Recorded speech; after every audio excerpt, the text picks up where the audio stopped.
Welcome back. Our bellies are full and now we've got to get our minds right. Now this morning we have a performance and resilience expert coach who's helping people not just survive stress, but use it to grow. I'm talking about none other than Richard Sutton, founder of Sutton Health and also author of The Stress Code. Now it's out with a powerful new book right now. It's called Shift Happens, 12 Tools to Calm, Strengthen and Transform Your Life. Well, I'm hoping Brilliant we can get this down in like 24 hours because I feel like I'm going through one of those weeks, one of those days right now, maybe one of the most stressful moments of my life, and maybe you're going through something like that right now. Well, luckily we get to lean into this, drawing on 25 years of science and real-world experience, lived experience.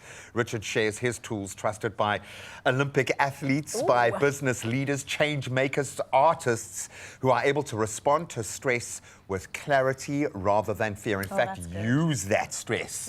And I suppose that fits within our space. We kind of understand that algorithm, and he's here to unpack how small, proven shifts can help us reclaim control. Purpose. Please. Can I say it? Purpose. Yes, purpose, Richard, please. Purpose. This is what we need. We want to reclaim control, and yes, shift does happen, but I love the fact that you've got some solutions, 12 in fact, for it. But congratulations on your new book. Thank you. I hope you're feeling good, and welcome to the show. Sorry, we just went full in there.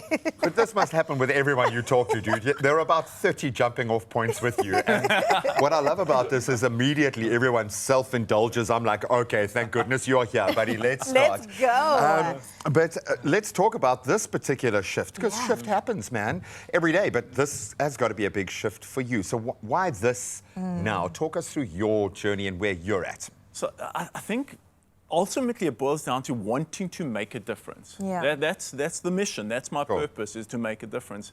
And if you look at the world's population right now, and statistically, 1 in 2 people are struggling or will struggle. Sure. And I think kind of one of the central threads with this realization of the book is, how do we make this simple? How can we make this relatable? How can we make this practical and just something that we can use right now?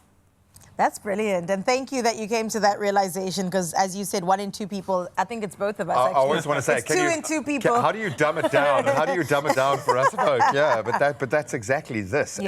I think often we think of climbing to the top of the mountain, but not what that first step on the journey needs to be. But you do talk about things that I think are quite relatable, especially this time of year: stress, burnout, self-doubt.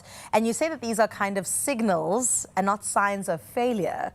So can you please break that down? And also, can you explain how I think readjusting our perspective on that kind of makes the biggest difference? It's an amazing thing, because how we see a reality is how it unfolds and how it manifests. And that's the power of this internal narrative. So if we become our own coach, our own mentor, instead of that negativity that's all pervasive, if we don't perform, we don't succeed, we don't thrive in an existing environment, we become our worst critic. And the interesting thing about that criticism is it's probably the most stress-inducing state that we could be in. It increases our stress hormones by 136%. Sure. But if we can shift our narrative in terms of, like, I can do this, I've got this, I've been there, I've come through it, I can rise. And just the simple shift, and it takes about 21 seconds of putting it on repeat. We can bring these stress hormones down, so we can feel the sense of confidence starting to become more pervasive. It's quite an amazing thing. Yeah, I mean, and shame on us for not leaning into this, but it's often because it's so right in front of us, and I laugh. I always think about this stretch of highway. To your point, exactly, it doesn't matter what state we wake up in. By the time we get to the end of the M3 here and we turn right to get into this space, it's not our energy anymore. This is a shared energy space, and you best be ready to plug in with your smile. And it's you work in the space every day, but it's become a practical thing. But literally by every off-ramp, you're improving. Gratitude is a big thing, but it's not just gratitude for the sake of, like, I want, it's I actually deserve. Let's look at those practical tips.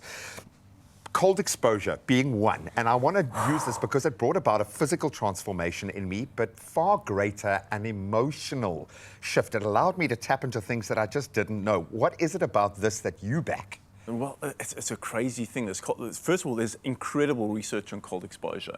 And the cold exposure that we see people getting into, these like ice tubs, we don't have to do that. We can have a cold shower. We can just be cold. And the interesting thing about cold exposure is that it can mitigate or neutralize the experience of stress significantly within minutes, but it's a gradual escalation of influence. What I mean by that is that every hour that passes after a cold exposure, we feel less and less stress, to the extent of 50% reduction in perceived stress. And it's all molecularly driven. There's a molecule that exists in the brain which has one job: reduce the experience of stress. And cold exposure triggers that molecule. Presses that button.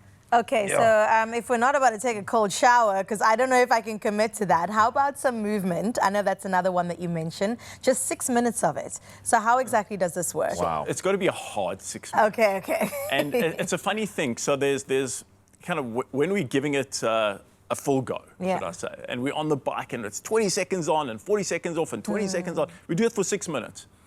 Now, what happens is there's a buildup of lactate. You know, from using carbohydrates within the muscles, there's this buildup of metabolic waste products, and that buildup then starts inhibiting certain molecules that trigger the stress response itself.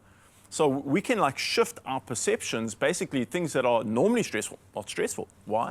Because I've kind of created this molecular kind of alteration or cocktail. And that's hilarious, because like we'll the idea often of lean into cocktail. that being the meditative effect of running because you're out there or because you're exercising. I always used to think of train until you're sut and then you feel better. But it's that crossing that very, very line. I love that. You use breathing all the time. Have to. Maybe it's our first stress response. I remember saying to someone, they were like, why do you sigh so much? So I don't have to kill someone. But it is. There's In something simple about our terms. breath work. Why is that something that you lean into as a practical tool? So there's two responses that we can tap into. One is that immediate. This is a very stressful situation. It's bright, it's light, it's all crazy, and I need to calm down here and now. And all I have to do is manipulate carbon dioxide levels in order to create self-regulation. Right. And all we need to do to achieve that is an inhale again, and an exhale 3 times. And in doing so, there's a 15.5% state change immediately. I just love that you're backing everything by science. It makes me feel like I'm not just doing it for the sake of doing it. Well, you haven't asked me to understand anything that you've said. You've just told me what to do. And I love that. When I'm stressed out, I don't want to try and understand my states. I want to shift. I just want to shift into a new momentum. Agreed. And thank you for giving us 12 ways to do that. And then some. Shift Happens is a book that Richard, of course, has released. And we'll get into part 2 of this conversation in just a little bit. Only you can make my day.